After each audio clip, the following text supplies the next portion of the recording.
Welcome to episode number 5 of the Aiming With podcast. Today, we are here to welcome Johnny, also known as, see, you go as Johnny2nite, and then, hi, Yep. Johnny, right? Yeah, it's just Johnny2nite. Hell yeah, dude. Welcome on That's into all me. today's podcast. Dude, it's such a pleasure to have you on. I can't believe we're on episode number 5 already. These episodes are going by so fast. It's wild. So dope. I'm ready to talk about everything Fortnite. Same here, man. I was so excited to have you on because I remember the first time playing with you. If I remember correctly, I'm pretty sure I met you through Sang. Or yeah, was it Sang? Yeah, because I think he was like, "Yo, I got a buddy that we can run it down with," and I think it was during. Was it the OG remix? Yep, OG remix. Played like ranked squads. Yup. It was like the easiest games. Like ranked back then was so easy. Dude, we were absolute gremlins. Actually, I don't think we like lost once. No. Yeah, man, that was so much fun. We got so many like fun clips and just like moments. Like I will never forget that rank grind back then. But anyways, I don't want to take the mic from you. Why don't you go ahead and properly introduce yourself? All right. So my Twitch name is Johnny2nite. I'm primarily a Fortnite streamer. That's my whole thing. Been playing the game for however long the game's been out. 34 seasons, I think now. Been playing for a long time. Over 5,000 hours. Big builder, big zero builder. Been playing the game for a long time, so I like to think I'm a above average player. No? I like to agree with that. I agree. Just actually my own horn. a big part of why it's an honor to have you here, because elaborating a little bit more on your introduction, I remember meeting you during that session, and I think it was after like the first game or two. I just remember thinking like, dang, this guy's so cracked. Like, where the heck did he come from? This guy's insane. And hearing you like talk about how many hours you have in the game, it's really impressive because I had mentioned this in yesterday's stream, and I think I've mentioned it like a few times since we've known each other, but like I do lurk in your streams from time to time, and whenever I do lurk, I am like very, very impressed with your consistency, and just how you like build, edit, and then your aim on top of it. It's the art of what I appreciate about Fortnite build mode. So really, really cool to see you pop off. Thank you. Yeah, man, no problem. And I know you actually just kind of mentioned this right now. You've been playing the game for a little over like 5,000 hours. So to kind of like delve into your experience and knowledge base of the game, what would you say, or like when exactly did you start in Fortnite? Well, I started out on console like when most of the people heard about the game, when it was really popping in like chapter 1, and all these big streamers are playing Fortnite and everyone's talking about it. So that's kind of when I started on PS4 Fortnite. I was playing on console up until chapter 2, so I was playing like that entire time. And then I got my first PC in like chapter 2 Fortnite, and from there started playing keyboard and mouse all the way up until. So I was a console controller player for a very long time. Really? Wow. Yeah, for sure. And then got my first PC, and then really just dove into MNK and just grinding that out. Because what I was doing is when I was on console, I was playing like mouse and keyboard, but it didn't really feel like it. And I was like, I need a PC. That's actually really inspirational. I had no idea that you actually started on console, because you could have lied to me and told me that you've been playing on MNK for like years on end. And I guess when you think about the time between chapter 2 up until the present, that is technically like quite a bit of time. But yeah, it is very, very groundbreaking how much you've grown as an MNK player. Yeah, I think my hour split on console is like played the entirety of chapter one. I think it's like around 2,000 hours. And then I checked my Epic Games launcher and it's at 3,000 hours. So that's like all my time on PC from chapter two up until now. Oh wow, okay, dude, that's Yeah. awesome. That I mean, that actually raises a bunch of questions, which I'm very excited to delve into because you know, the big importance of this podcast not only is highlighting talented players such as yourself, but also delving into a lot of the educational aspects of how you Mhm. got from point A to point B. And so you said that you started console, you jumped to M&K. Yeah. What were some like where did you start with M&K? Like what sort of practices or you know, I guess what was the very beginning of your M&K journey? Like how did that go? Well, it was like getting the PC was the most expensive part, but like buying a keyboard and a mouse is not entirely that expensive and the whole, setup. Hmm. So you were able to just full plug in keyboard and mouse and everything into your console. So from there I just started to plan that just because all the high level players I would watch were just, they're all M&K players. They're quicker and everything and I just was like, I should just full switch.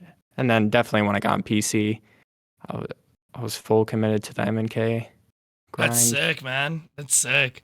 How for sure.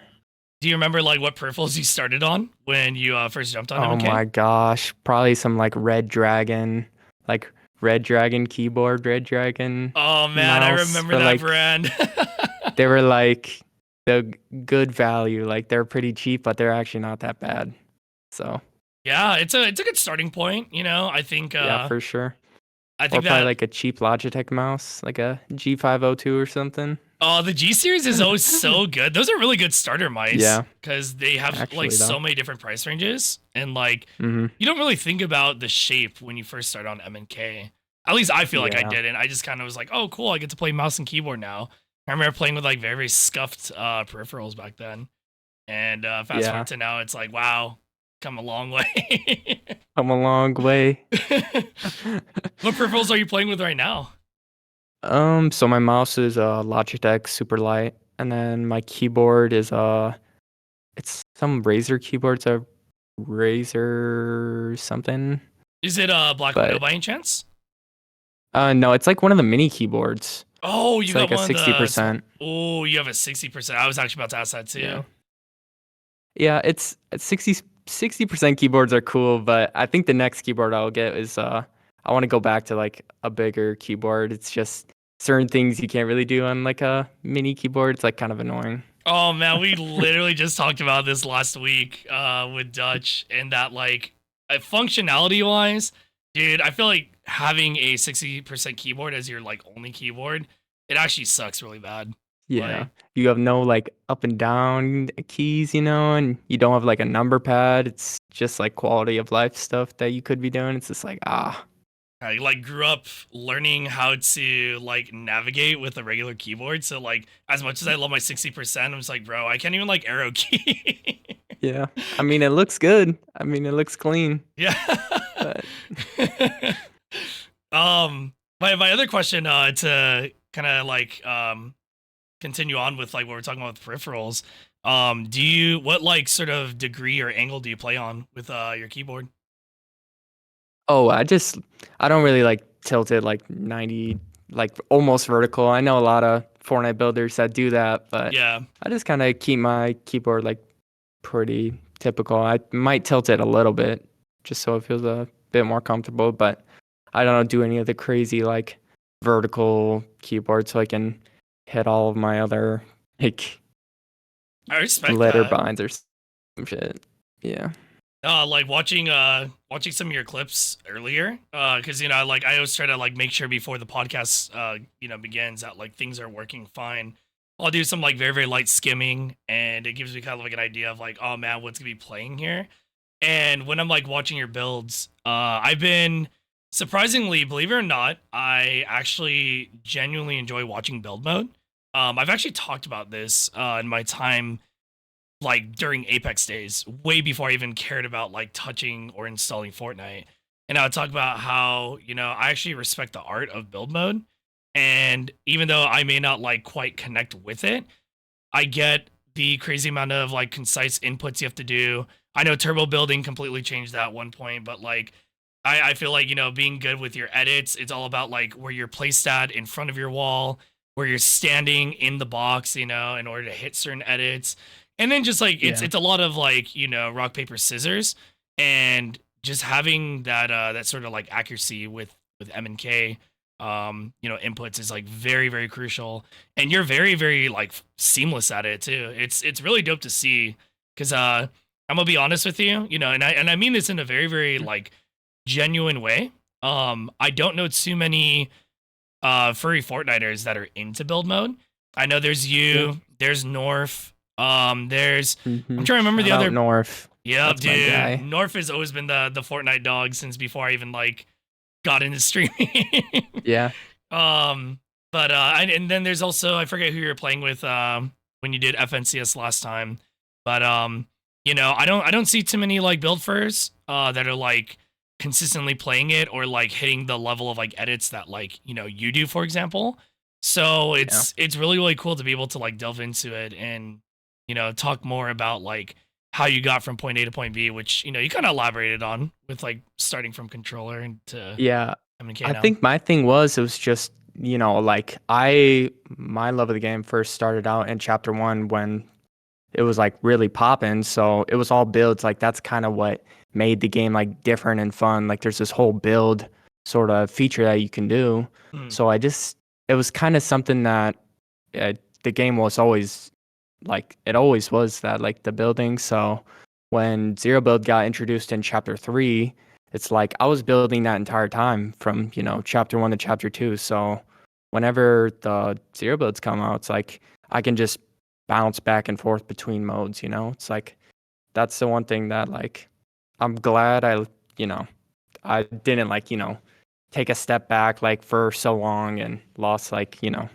any amount of like muscle memory, because at the end of the day it's like it's all muscle memory when it comes to building. It's like yeah. I could take a month off the game and come back and still do all the builds and everything that I remember, because it's a lot of muscle memory and doing the same stuff again and again and getting comfortable on your respected binds. So No, that's very true. That's actually why I admire watching it so much, because of the muscle memory that's required to execute the builds, mm, edits, and honestly just like playing that mode in general. And as someone who has like a very, very big love for FGC, or like fighting game community, um I hmm very much respect the amount of input consistency and accuracy that's needed to do what you're doing. And in a lot of ways, it's also really, really cool to kind of like delve into more of the strategies behind like why, or like how you're playing that mode in comparison to your strategies in zero build. So if you don't mind me asking, what would you say is like, what's the most jarring thing going from zero build into build mode? Zero Build to Build. I mean, they're both entirely different games. Like you both have to play them totally differently, Mm, because like in Zero Builds, it's you got to play so different. And if you get caught out in the open, like you're just gonna die. If you get caught out in the open and build, it's like you can build in a millisecond, and boom, you're gonna like start a whole new fight. mm, So you just gotta play so much differently compared to both the different modes. You could play way more aggressive in builds for sure, mm. because you can just, build all your cover and push people and fight whoever. And zero builds, like the fights end super quickly. You're gonna get into like a 1v1 duel and boom, the fight's over. And if you get into a fight and zero and builds, like the fight can stretch out for minutes. You're just fighting anyone and trying to do all this crazy stuff. It's all the pace is a lot different for sure.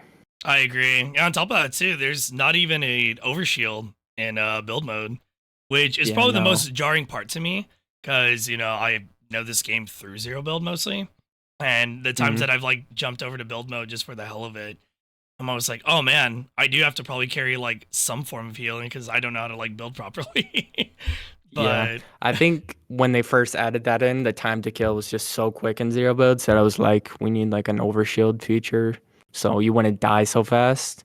I can't remember. Did Because Zero Build have the I'm overshield at the honestly not beginning? sure when it first out in chapter 3. I don't know if it had overshield like right off the rip. It might have not, Mm, but I know the game has went through evolution like the zero build mode from when it first came out. yeah. But because like when Zero Build first came out, I remember not liking it. I was like, Fortnite is not one of those games where a zero build, mode can work. It's just the game's too wide open, and Mm, the way the game's played, you can't. Like you're just gonna die so quickly on the open. Like how's this ever gonna work? But once they figure it out and add overshield, if they did, but it's there's movement in the game, and it's a lot more doable now once you understand it. I Because when it agree. first came out, it was just everyone is introduced to this whole new mode, so we all got to learn it. Yeah, everyone played very, very different when I tried it back then. Because I remember when Zero Hmm. Build wasn't announced as like a permanent mode, and I booted it up, played with Scoit, didn't really know what was going on, because like it's such a like jarring game when you're like, what, a few years deep later into the lifespan of the game, and you have all these like build mode players jumping into it, but it wasn't as like intimidating going against them because a lot of people were, like you said, they're figuring it out, and Mm. and not everyone had like strats down and proper understanding of like the general flow of it because everyone was so used to building, so it was kind of like nice to be able to transition when trying it out for the first time, just taking prior BR knowledge into a game where like, all right, cool, I'm not gonna be dealing with people turning into towers or into like a one by one the moment I shoot them Yeah, or whatever, But I I it's think crazy. Zero Build might be like the most important update they've ever done in Fortnite as a whole, just because so many people left the game because the game was getting more competitive as time went on. People were getting better and faster and more sweatier, and people did not like that. A lot of people left and just found other games to play. And when the zero builds came out, it brought back a lot of casual players that used to play the game. So it probably is one of the most important updates that has ever happened. I agree. It's very, very crazy how when you look at the two different game modes, obviously they span so dramatically different from each other in terms of like the level of skill required. Like they both Hmm. require skill in so many different ways. But I definitely feel, correct me if I'm wrong on this, is kind of like a personal take opinion. But I feel like if you want to go competitive in Fortnite, I feel like you need to play build mode. And I feel like if you want to play competitive in zero build, you have to be very, very content with the game heavily being determined around the bugginess of the game. Because I feel like those bugs can still Yeah. occur pretty There heavily in build, right? But Yeah, so it's like kind of getting at like the whole discussion of like skill gap and like zero builds. There is a huge skill gap when it comes to zero builds. Like really good zero build players, whenever they would play in tournaments and everything, like they would win consistently. yeah, So you could still be a really, really good zero build player and consistently win. It's just a lot harder to be consistent in zero builds because you can die and so much quicker, and it's just a whole different game. yeah, But I feel like Fortnite is probably one of the better games when it comes to competitive because anyone can play like right off the rip. yeah, It's not like some other game where if you want to play at the highest level, you have to, be like a signed player and be on a roster, say with like, I don't know, Valorant or something. But yes, yes. I'm it's so like glad you're touching on for this. yeah, I think Fortnite, I also liked it a lot because it was so doable to play at the highest level because, Epic Games just puts on all their own tournaments. And also when Zero Builds came out, they were putting out all their tournaments. So Yeah, I think that's when I first started to like do some competitive stuff because even before Zero Builds came out and I was just building, I didn't really do too much when it comes to like competitive stuff. I didn't play in any of the tournaments. I kind of was just, you know, played pubs or ranked or anything. But hmm, I think when the Zero Builds first came out and they also announced tournaments for it, felt a lot more doable to me. Yes, dude, this is awesome. I'm glad you're touching on this because it's actually one of the questions I was gonna start touching on during the podcast, which is like, when did you first start competitive or delving into competitive play? Which I Hmm. know you're touching on right now. My second question was going to be who was like a very very big inspiration to you back then when you first started your competitive journey? So back in chapter 3, when Zero Builds first got announced, they also announced tournaments for that. And by the time this had already happened, I was already interacting heavy in North's community. Hmm. Shout out North Dogs. And Oh yeah. there was another player in there named Sean. Sean Chiba, he's also another furry Fortnite streamer. He's a Mm-hmm. really good builds player and Zero Builds player. So we clicked from there when we were both in a server. And when Zero Builds announced and duo Zero Build tournaments got announced, I'm like, it just kind of made sense, you know? Yeah, So yeah. from there and Chapter Three's Zero Builds, we just started playing some of the tournaments together. And I think that's kind of where it began. But yeah. That's crazy. Wow. That's actually really, Mhm. really cool how, someone like that was a big inspiration to you. It kind of is a testament to the importance of and this is also another hot take, especially in the current day, of how a lot of people try to argue that streaming and, content creation has been sort of this like stigma and this big problem in gaming because it's brought on this new level of like sweat and competitiveness and just like all these different like negative like connotations around it. But I think a lot of people heavily focus too much on the negative because the positive is that look at like who inspired you, right? Very very similar to me. I also was inspired off of someone I was watching on Twitch. And I think it's even cooler that some of our earlier inspirations tend to be these people or figures who they started like a lot smaller at some point and then they just blow up over time or they grow as a different player or content creator. And I don't know, just say it's Mhm. really really cool to like hear what like inspired you in the first place for going into that. Yeah, I think it all just was like a matter of things lined up. We were already playing games together and we both were pretty good back then. And whenever this got announced, it just kind of made sense because, like I said, in competitive Fortnite, it's so easy to just, like start in and you could play one of the tournaments. It's Yeah, not yeah. some crazy thing where you have to have all these other requirements to play it. So it just kind of made sense and just started to playing them for fun. I've always But been very, very yeah. happy about how Fortnite slash Epic has been very good about um their seamlessly integrated system when it comes to tournaments. I was actually very surprised that other competitors, aka like Apex and um like other I'm trying to think of like the other big BRs that were around during the time of like Fortnite's beginning that weren't integrating anything like that. Like Epic just Mhm. did such a good job and making it very, very accessible to where you just kind of like boot up the game. Oh, would you look at that? The tournament is in the game. Or like, oh cool, like there's also this other website that I can use to do an out of game tournament. You know what I mean? Like there's just so much accessibility to it. And for that reason, I feel like Fortnite's always been kind of thriving in so many ways possible because of it. And it's just really, really smart and very, very cool of them to do that.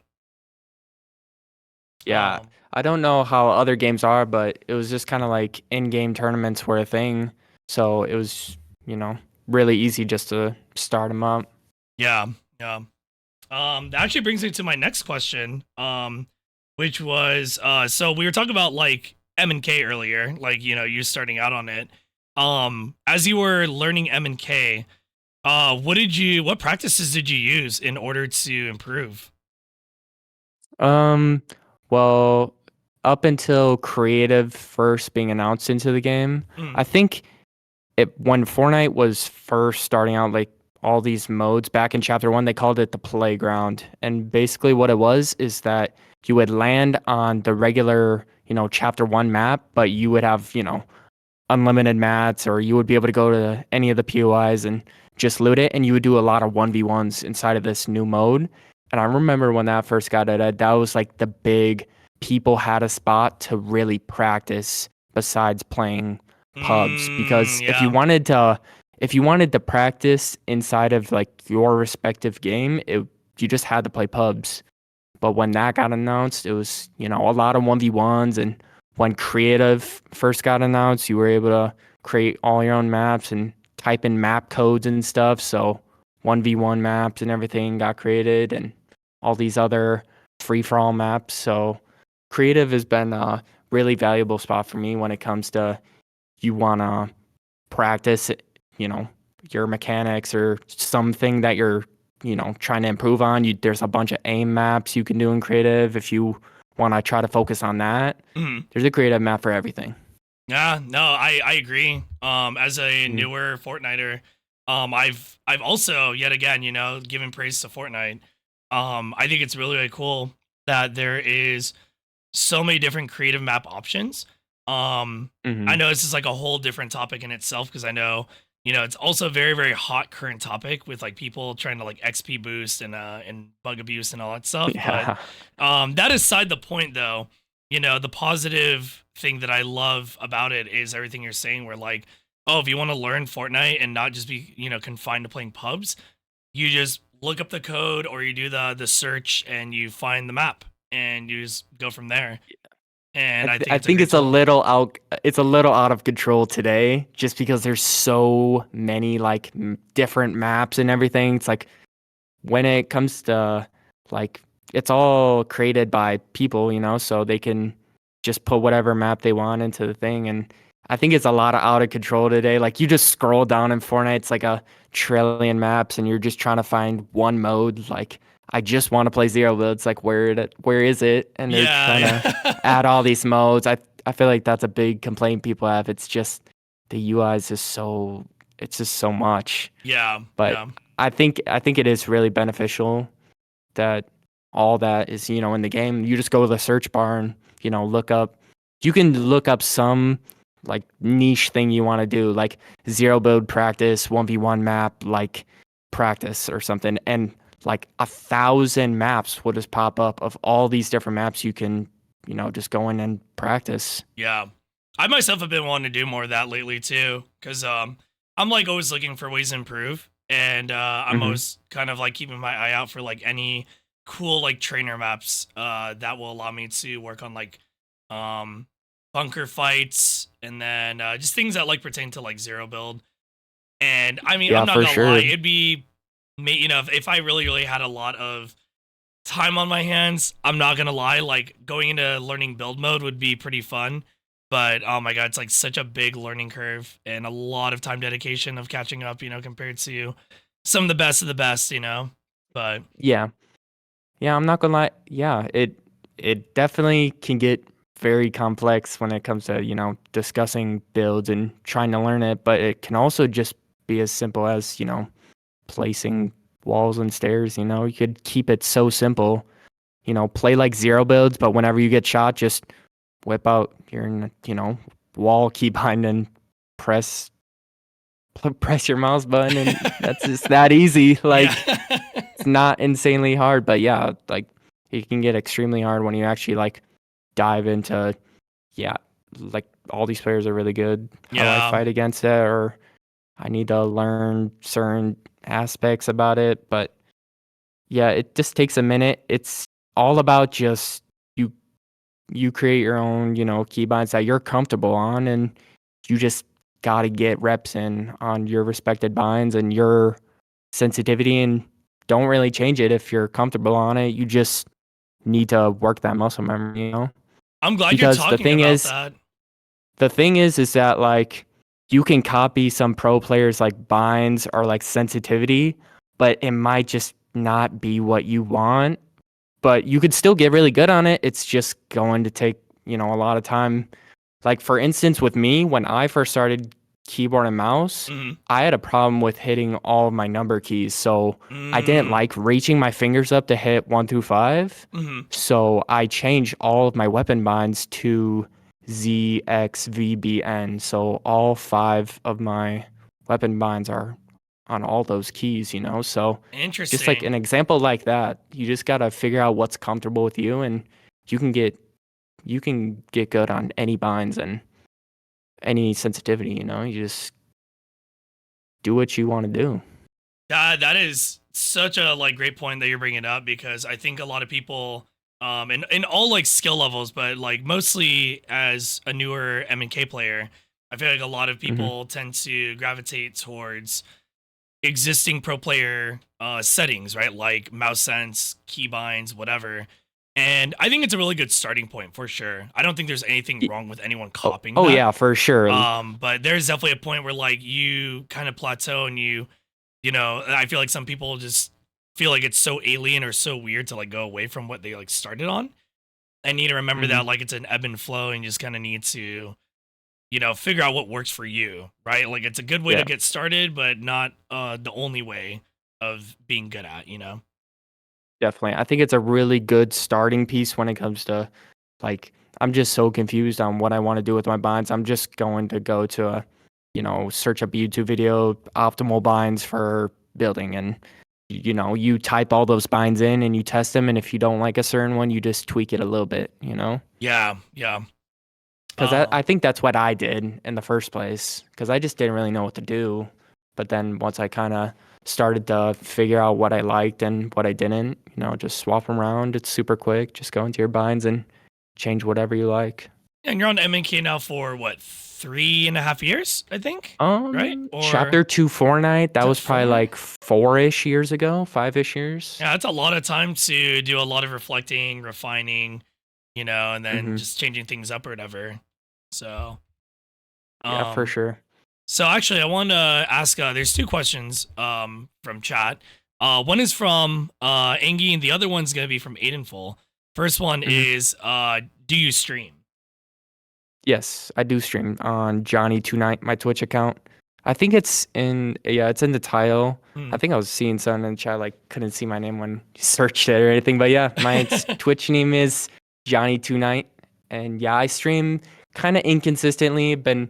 I'm still going to university right now, so I've been busy with that and a bunch of other life stuff. But when I'm free, I stream from a Fortnite every now and then. So yeah. Oh yeah, yeah. And despite how you know, how like busy you are, you can still jump on the game and just like pop off. You know, it's kind of like riding a Oh bike, yeah, I right? still make time for sure. Like I probably play the game every single day, even if it's not a lot of time. I just, hop on, play some games, and I think the season we're in right now is pretty good. Mm. So yeah, just hop on, play some games, hop off. Oh yeah. Also, this is the second question from Mhm. Aidenful. They're asking, do you Kovacs? Yeah, I think this kind of goes back to the creative thing. I think all my practice that I do is just kind of within Fortnite, you know? So if I want to just warm up, which I typically do before I, start, ranked games or reload games, I just, do 1v1s, queue up into 1v1s, run some of those for a little bit because Mm. it's a lot of rapid fire practice, which is really good. You don't have to Yeah, wait a yeah. long time to get into it, and it's just instant practice, and you just warm up, your hands and everything. So I don't use any outside, Kovacs or aim labs or anything. There's nothing wrong with it for, other games, but I feel like I'm a firm believer in if you want to get good on your respective game, you just play your respective game. Like the best players in the world on, their respective game have, so much hours, in their game. Yeah, yeah. You got to get your reps in, your hours in. I actually really really love this topic because it's a very very back and forth topic whenever it comes up, and that's, as someone who uses Kovacs, Hmm. I actually wholeheartedly agree that there's nothing better than to improve by playing the game that you want to improve in. Like, without a doubt. I, you know, and I see this as someone who absolutely loves the hell out of Kovacs, but even I myself know that when I boot up Kovacs, when I'm using it and whatnot, that not any and everything will fully translate to the game that I'm playing because there's so many factors, right? Recoil, aim punch, Yeah. visual clutter, and then there's also just reading your opponent, right? Which is like a completely different skill in itself. That's like that requires knowing the game, that requires knowing player movement, just so many factors. I feel like, and this is not me trying to hate on Kovacs at all, because Oh, I no, not still at love all. using it. I will use it, until who knows when the foreseeable future is. But what I will definitely say though is that you stating that you just kind of simply use the game, I think is great, and it definitely shows because Kovacs, at least to my understanding, I don't think they have a build mode, and I don't think they have a build a wall and then a ramp and then build another wall and then flick to the target. And you know what I mean? Like Yeah. that's just something that you're only going to kind of get in the game that you're trying to practice that at. Yeah. And I think with certain games it is valuable because, in certain games there's not like a great practice mode you can really do it in. Yeah. But in Fortnite, it's just they have a million creative maps to, get your practice in. So I think in Fortnite, it's definitely the right way to go. Just practice in game with your sense and your binds and everything. Mhm. But, like a different game that doesn't have like a great practice mode, then I think Aim Labs would be a valuable resource to use. Yeah.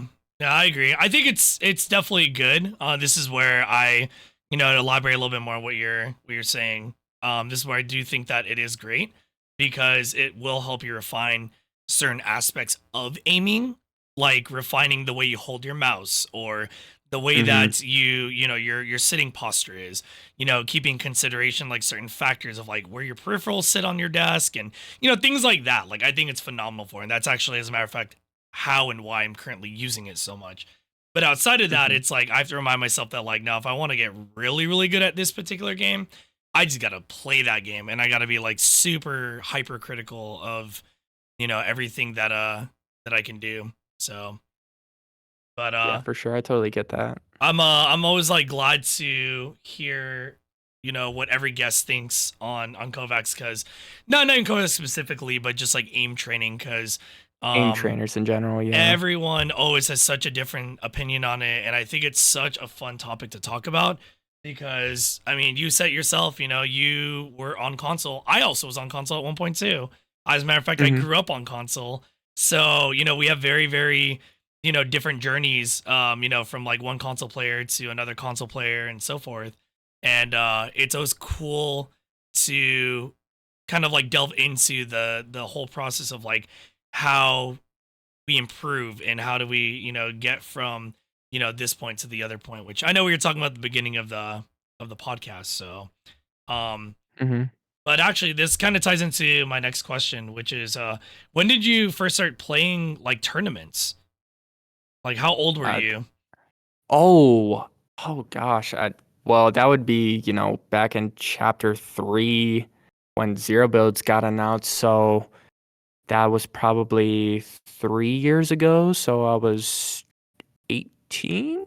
Oh I wow, think that might be 18. around it.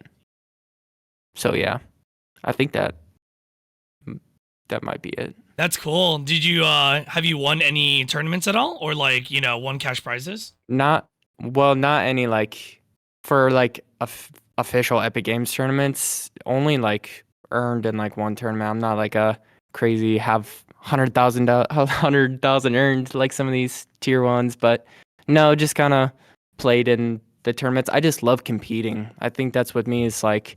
It's a little discouraging when you don't earn in a cash cup or if you play FNCS and you don't qualify or Yeah. qualify for a later finals round, it is discouraging. But I think I just love to compete, honestly, even Yeah. if it just means that like you might not qualify because it's so hard. It's definitely it's not easy.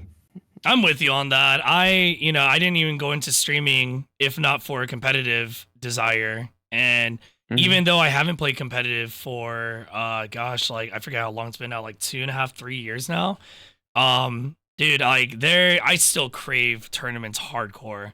My whole Hmm. problem is that with me and Fortnite, my whole relationship is I purely enjoy it for the content and for the fun aspect. Um, but I'd be lying if I didn't admit like there are definitely times where I'm like, man, it'd be kind of cool to do a cash cup. It'd be kind of cool to do this, Yeah. for some content too. And yeah, I think really the problem is that obviously competitive requires team synergy. It requires like Mhm. finding others that you synergize with. And I gotta always remember that like I ran Cash Cup with Josie once, and then Cameron, did we run it together once too?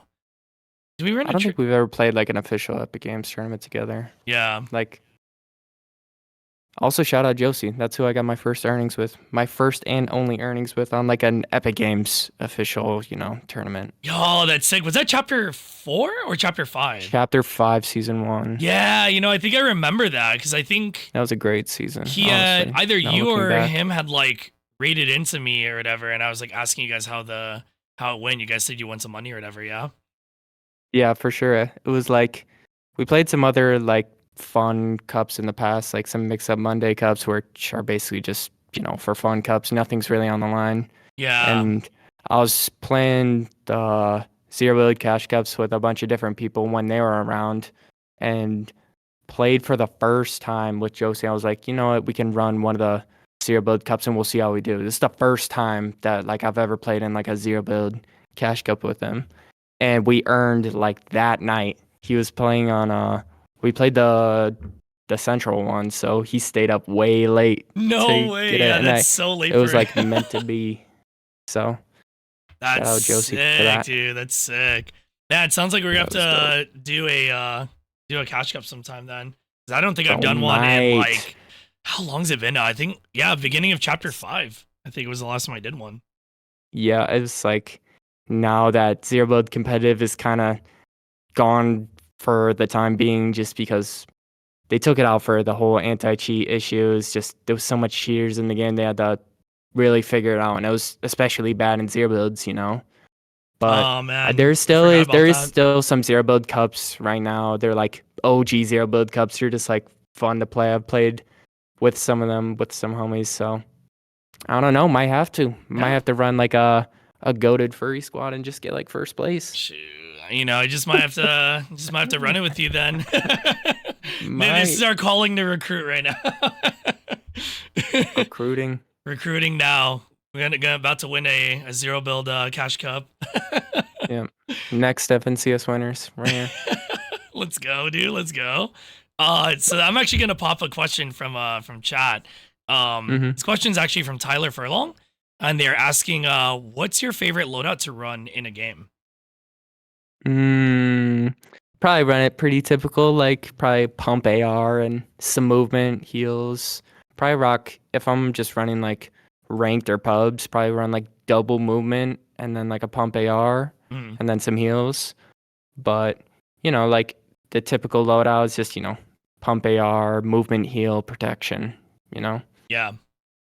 What But like Oh, I'm sorry. No, continue on. No, my bad. no, it's all good. I guess that was kind of all I wanted to say. It was just more like I run a typical loadout. If I want to carry 3 guns, like I want to carry a fun gun like a mammoth or a sniper, then I'll just substitute one of my movements for that. But So that was actually gonna be I wanted to like elaborate on this question a little bit more.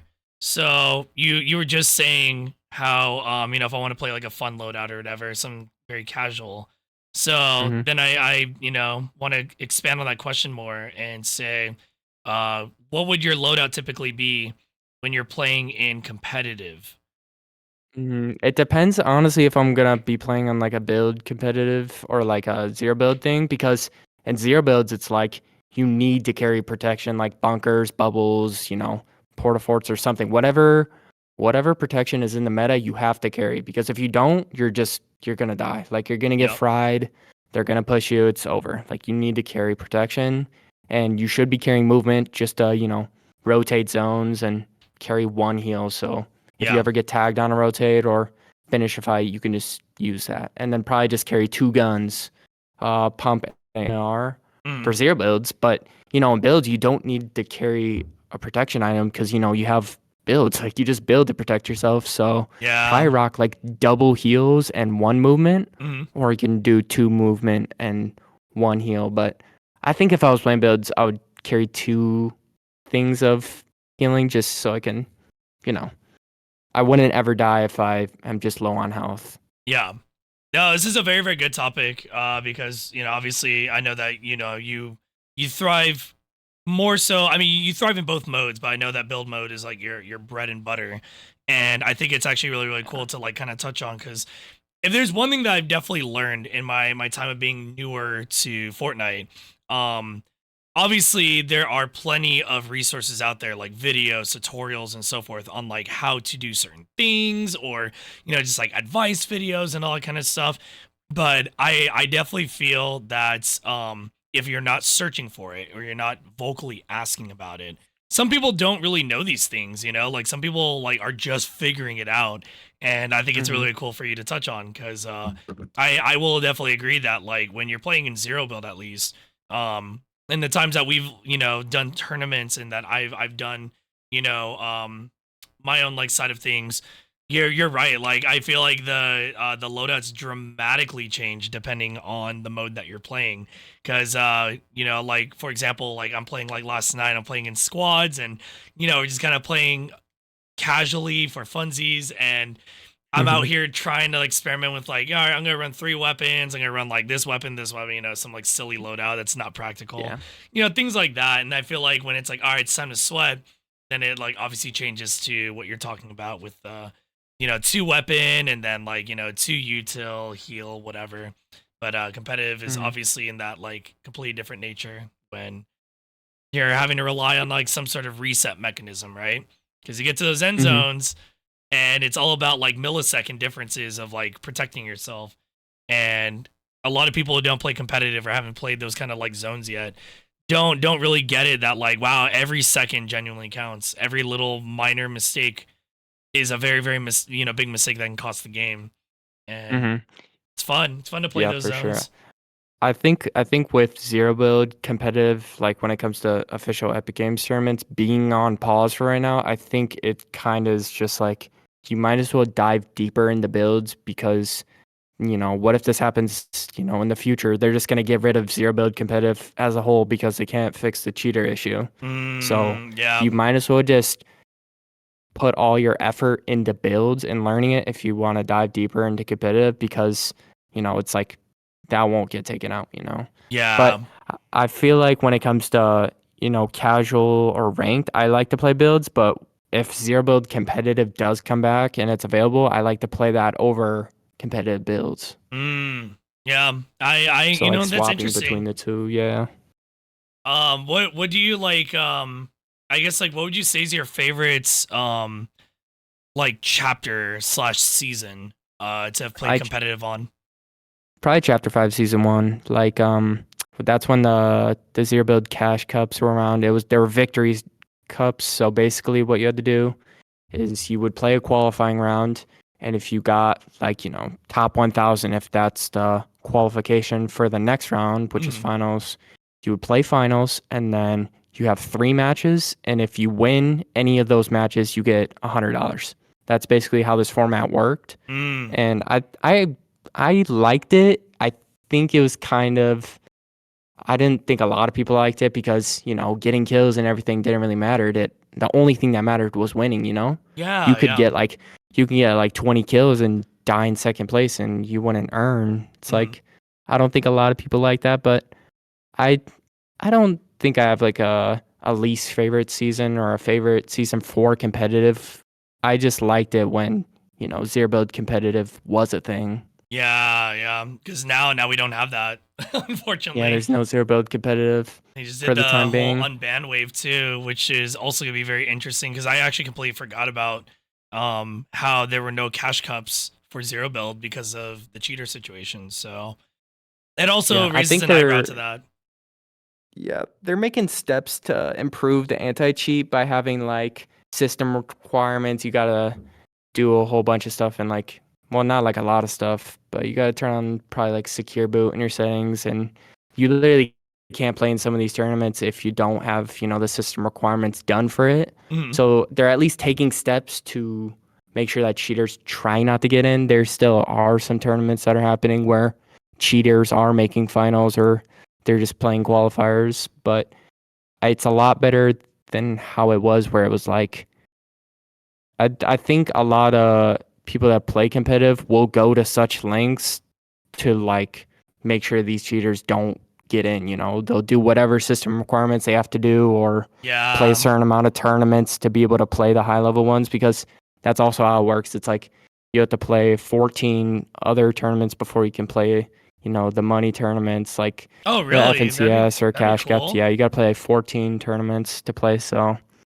Oh, some of these wow. cheers will have to like they'll have to play in all those just to play in that, and they'll somehow have to get past the system requirements thing. But I don't know how they do it. It feels like it's so hard to try to get rid of all the cheaters, even if they're doing all this stuff.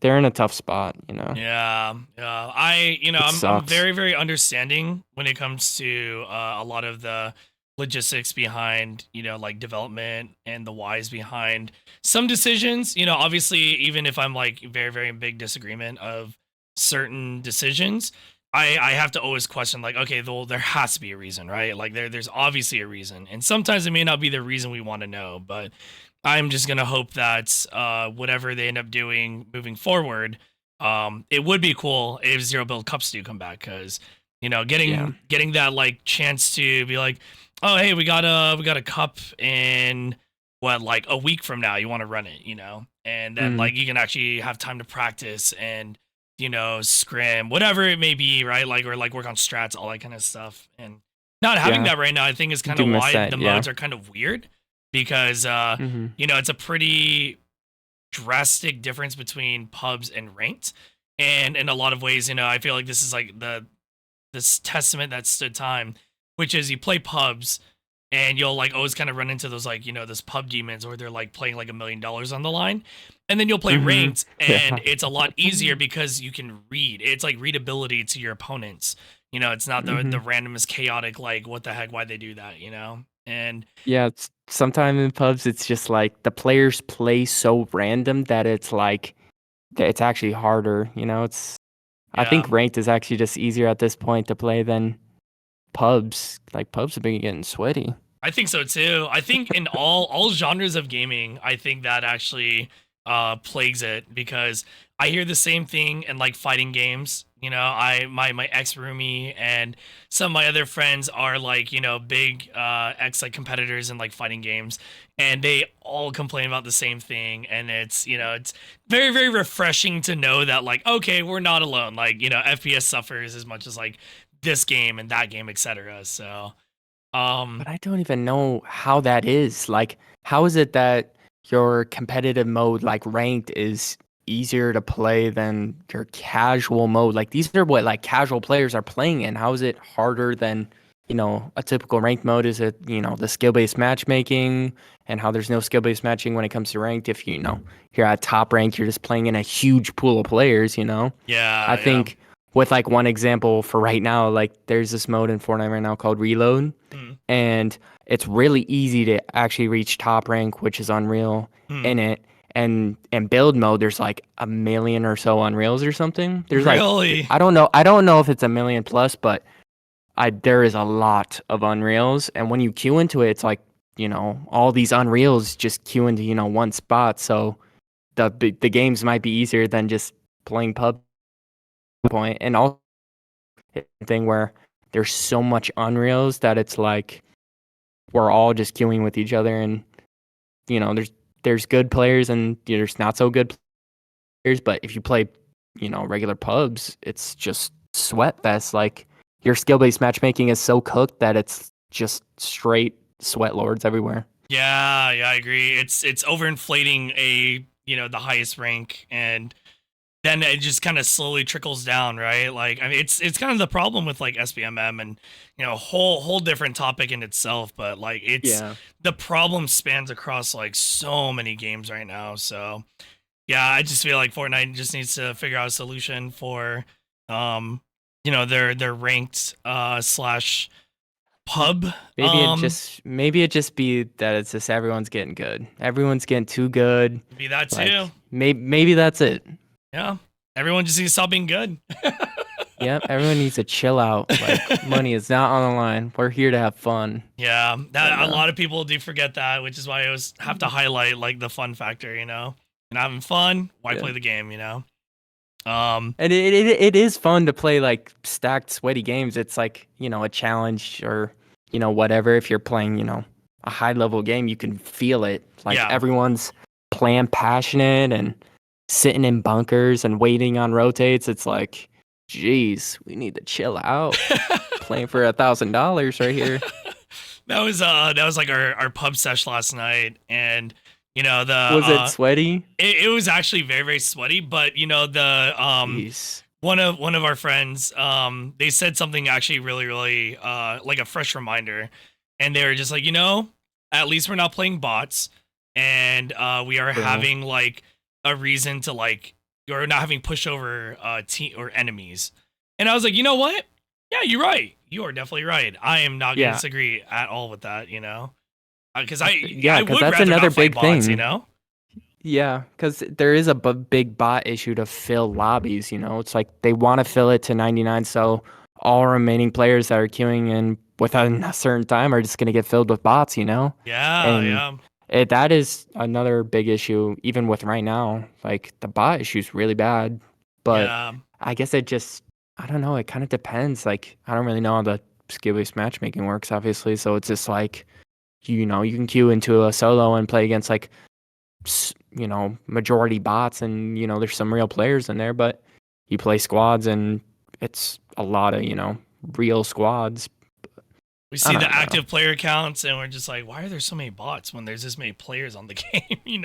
I, yeah, I think the whole adding bots thing is, I'm in the middle because there's a part of me that's like, I don't want to just entirely fight bots. It's like I actually do want to fight against some real players, but then it's also like, if I play in a pub lobby that's full of sweats and there's not a single bot in there, it's just like there's no casual mode for me. Like, I'm only playing at the highest level. I'm playing against all these build sweats and pubs, and if I go to ranked, I'm playing against all these sweats. So Yeah, uh, yeah, I think I run into certain issues like that where it's just like I'll get exhausted from this game because it feels like there's no casual, sort of thing for me to play in because, you know, my skill-based matchmaking's so cooked. It's kind of exhausting. yeah, yeah. I Sometimes I just will want to play against all bots. I will definitely say that jumping from Apex, and this is like earlier day. I don't know. I'd say like it's like it was a majority of time of Apex, so I'll go a little hard on this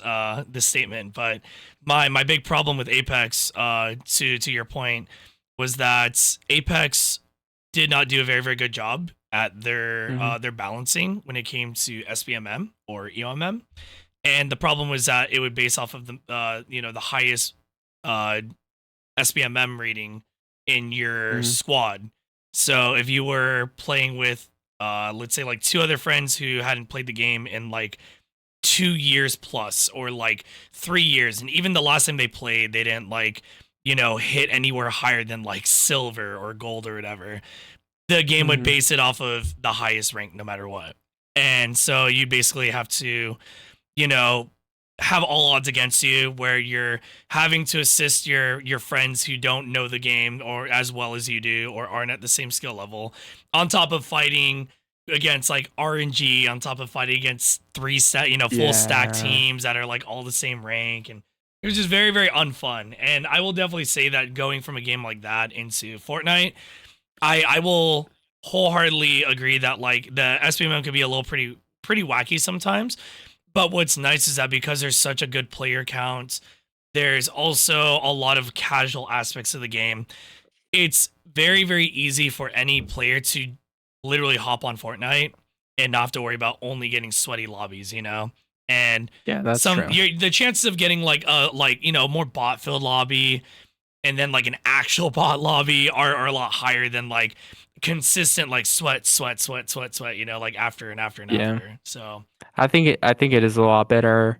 I you I think it's a lot better when you play with like a casual player that hasn't played in a while, yeah. or they're just, their skill based matchmaking is not that high. So whenever you play with them, you would actually get some really easy lobbies. So I I actually do believe in that. It's just like if you play with casual players, it's like your lobbies won't be as stacked, But Yeah, yeah. your lobbies might be more stacked if, you're both playing, both of you have been playing the game for a long time, and Mm-hmm. it might be more cooked, but I don't know. It's kind of weird right now Yeah, I agree. with the Gaming matchmaking. is in a very, very interesting spot in terms of like FPSs and such, but at least we have a lot more options than we had like a few years ago.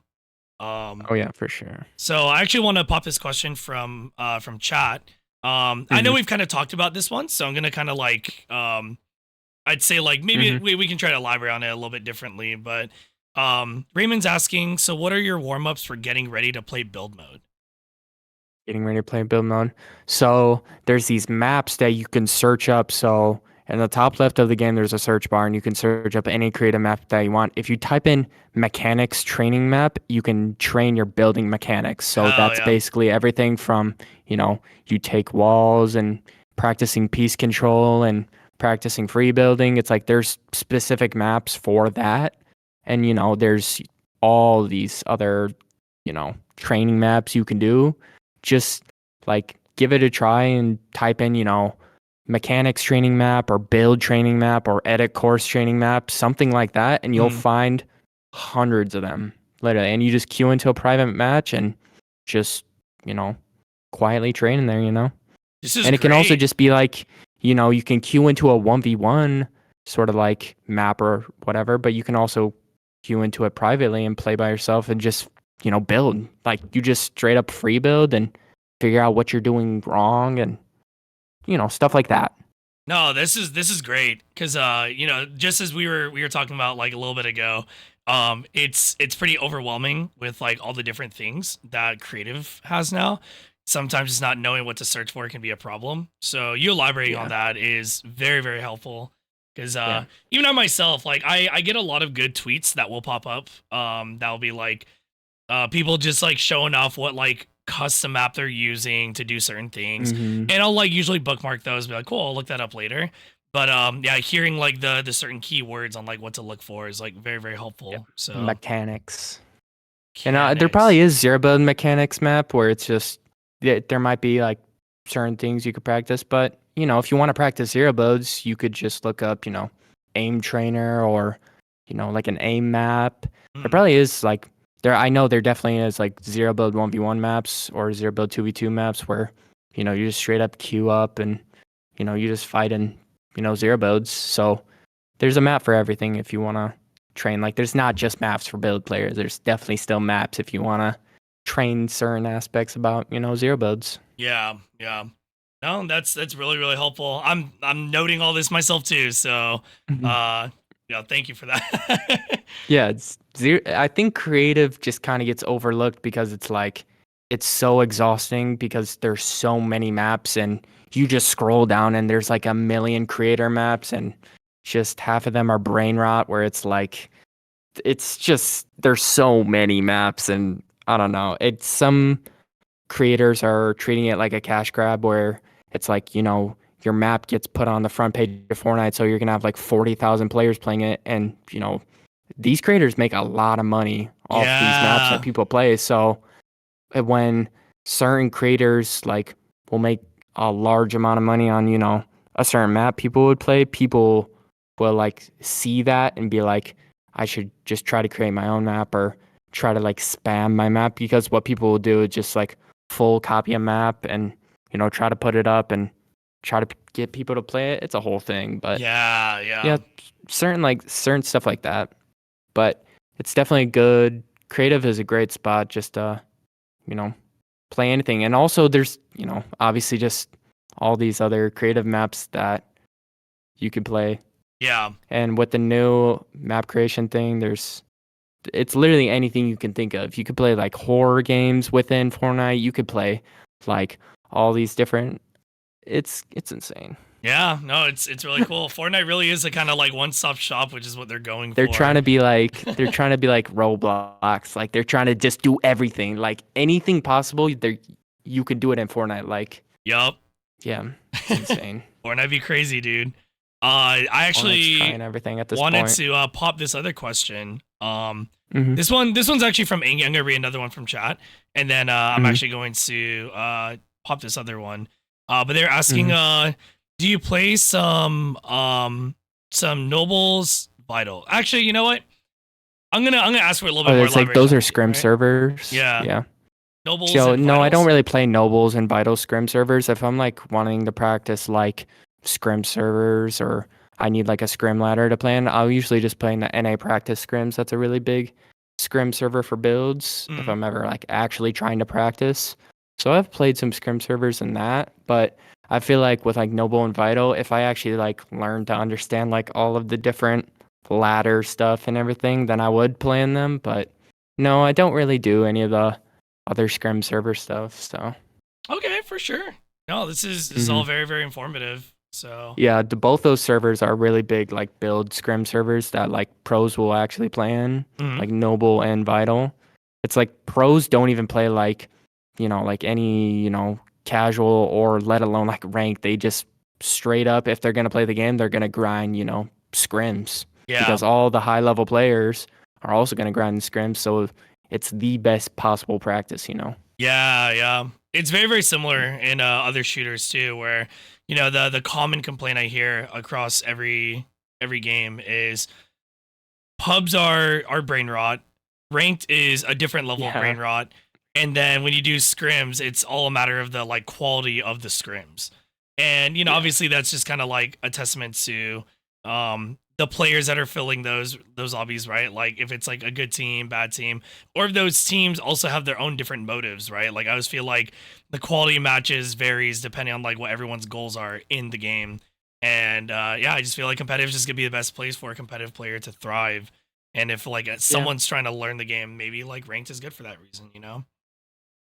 Yeah, the scrim server that I played in, like there's certain rules in it, like you can't fight until fifth zone, and if you fight, you'll get full ban from the server. So there's Oh, like that's certain cool. rules that like moderators will like put in place so players don't just grief. So it makes the games more stacked. Hmm.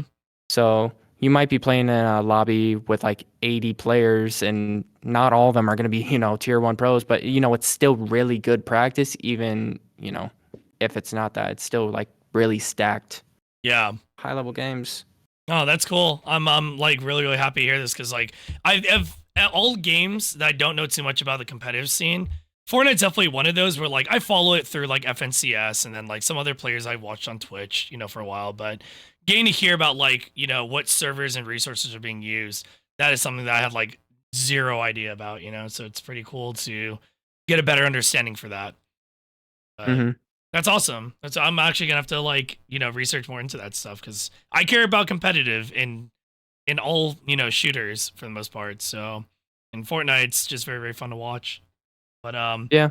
And certain scrim servers would run zero build, scrims when it was around, but I yeah. think they might have toned it down. I haven't looked as of recent because there's just no zero build competitive anymore. But Yeah. there's also zero build scrim servers for that, but they're probably less populated now just because there's no Yeah. competitive.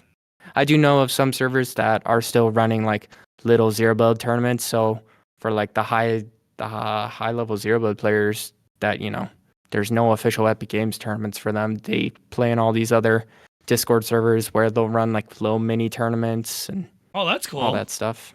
hmm That's cool. That's cool. So actually, I want to elaborate on this one just a little bit more, because it's still on topic with what we're discussing. But do you associate, or do you associate or are you open about being furry in your competitive, I guess you Yeah, could we're say full. like We're presence? fully in this now. Like I'm on my own channel, just full using my PNG. It's like, Oh yeah, yeah. I'm fully in it now. Like I definitely would. It's like the the biggest possible dream would be to like actually make a name like within the fandom when it comes to like high level competitive Fortnite play because I I don't really know anyone else like that. So it's like I'm definitely not to the point where I would like to be. It's just I gotta push harder. And, it's like stuff like that. Like, Mm-hmm. and I think I've heard from you in the past on the streams. Like I remember it's like you really respect people who are within like a competitive scene for their respective game because it's like just pushing it's like representing the fandom and at the highest level, you know, when it comes to, Yeah, yeah. gaming. It definitely is putting respect on it for sure. And I'm very Hmm. much, I mean, it's pretty clear how vocal, we both are about wanting to be known for, or at least have some sort of like impact and be some sort of positive beacon amongst the community, and then like, our own like goals and aspirations on top of that. And I definitely do think that it's definitely a big desired role to fill, Hmm. because with this being what, episode number 5, and that's only like so little out of so many other very very driven crack gamers that I plan to have on the podcast. We all have this very very common sort of like goal of competitiveness, and I think that it's definitely something that's going to happen. Like we may not have had that like very very big win in FPS quite yet with within the furry like FPS community, but I think the Hmm. time is coming. Like life and all these other factors, getting in the way, just obstacles on top of obstacles, but it doesn't seem to be tarnishing anyone's goals in terms of like what they're trying to aspire, given like what our focus is in our respective games. And I don't know exactly like what your big future goals are within Fortnite per se, but um one of the questions that I want to pop onto you to elaborate on this more is outside of Fortnite, are there any other FPSs that interest you or that you do play right now? I was playing a bit of Valorant, but I feel like it was just the whole sort of, aim style of Valorant's like a lot of just, crosshair placement, be level on their heads, and when you swing out just one tap them, it's like that's sort of like I just can never get good at it. And Mm, like certain other like team-based shooters like Rivals or Overwatch, it's just it there's a lot of other complex, you know, other things that go on the back end. It's like you have to have team synergy on all that. It's, all these other FPSs are so different. yeah, So I yeah. think I always stuck with Fortnite just because it was the time I put it was the game I put all my time into, you know. Hmm. But if I was like gonna be like I'm getting off Fortnite like forever, I'm gonna go play a different FPS, I'd probably play like Valorant. Okay. Wow, But that's I actually a don't pretty really big have that change much too. time within Valorant, so Yeah, yeah. I think what's hard about the state of FPS is I think as a FPS community, um I think it's pretty clear what sort of games tend to stand out amongst the majority. And it's very very obvious that what stands out, at least right now, is that there is this very very big void when it comes to the, I don't want to say BR, because I think it's pretty clear that like FPS is pretty tired of BRs in general. mhm. But I think what is desired from at least like my observations are, we crave a very very good fun movement based shooter with precise game gunplay. I think that's Mhm. like a very very desired thing right now, and I don't know if we've quite gotten there quite yet. I know the closest thing that we've really had in a long time was like getting Apex, with it being a very very good team shooter, having good movement mechanics, gunplay, etc. But it resides in a BR, and that it's also being held hostage by EA and all these other things I won't get into. Mhm. But then you look at a game like Fortnite, and what I think makes Fortnite so phenomenal is that its ease of being able to have someone pick it up and just start playing the game, and Mhm. all the ease of learning aspects in there. Like there's so many creator tools, maps, and then just in general it's like a very very fun, kind of wacky colorful game. And I know a lot of people don't like that sort of like combo, but the Mhm. reality is that Fortnite is successful for a reason, and it Yeah. continues to be successful for a reason.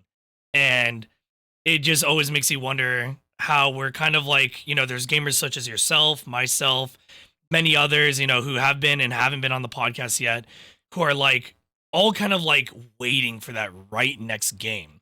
Because even Rivals, I'm addicted to that game. I love that game so damn much. However, I still don't want to go pro in it. It's not my kind of pro game. I don't want Yeah. like a hero shooter as my like game that I'll be known for, you know? And I, it's very very interesting to see where we're gonna go and how we're all kind of sitting in this limbo waiting for that next thing. But I'm excited for whatever ends up being because I think that once we'll be able to flex our skills and all the things we put to practice, I think we're gonna have our time to shine once the right product comes out. yeah, that's true. I feel like it's just so hard to create like a new game like that where it fits all those sort of things where it's a unique shooter with an interesting mechanic and all that. It's something fun to play. Yeah. Certain games that have come out as of recent, like Rivals, is it's very much like Overwatch. It's a team-based shooter, Yup. but I feel like it's just so hard to make something that's so unique. But yeah, I definitely do get that. Like some of these games are kind of exhausting, and it's a new game will come out, and it's like, well, it's like this, and it's just gonna be the same. It's really, yeah. I don't know how long that would take for like a new game to like really be set in stone. Like I feel like Fortnite's really set in stone when it comes to like being, this game will never die out just because it has such a unique mechanic, with like building and the whole style of the game, you know. I agree. I don't think I Fortnite's think gonna die Fortnite, yeah. either. It's gonna be No, there's no a. way. I mean, It it has such a has huge too casual much. side and Yeah. competitive side. It probably I don't it probably has the best cosmetics out of any like shooter game. Like it has full skins, it has emotes, it has freaking everything. Like this game has literally got everything. Yeah, they definitely do a good job at providing the everything part of it. And look, the game is thriving because of it. And I know that there's always gonna be people on like social media saying like game is dying, game's dead, this and that and that. But the reality is that this game, as you just mentioned, it has way too much of a casual scene to just Yeah. wither away. Like creative maps are also a big part of that factor too. And yeah, I mean, whether people are playing BR or not doesn't mean I think Fortnite's gonna die. I think BR could definitely dwindle in interest, but the Mhm. reality is that there's always going to be players that are going to be playing it, and I don't think it's going anywhere anytime soon. So, kind of hoping that there is a second, well, not second wind, because I guess the second wind was when they updated their graphics engine or whatever. But I'm hoping that there is another wind where it's a big focus on their network, because the moment their network infrastructure is improved is the day that I might raise an eyebrow and go like, competitive might be up there for me. Who knows? Like, and they like tidy up their uh the like polish of the game. But I feel like that's always gonna be a problem too, because the game's just always pumping out content. So I don't know if the game will ever be like bug free. I think it can be very very few bugs, but bug free I feel like is impossible for a game that's always evolving in the the BR aspect. For sure.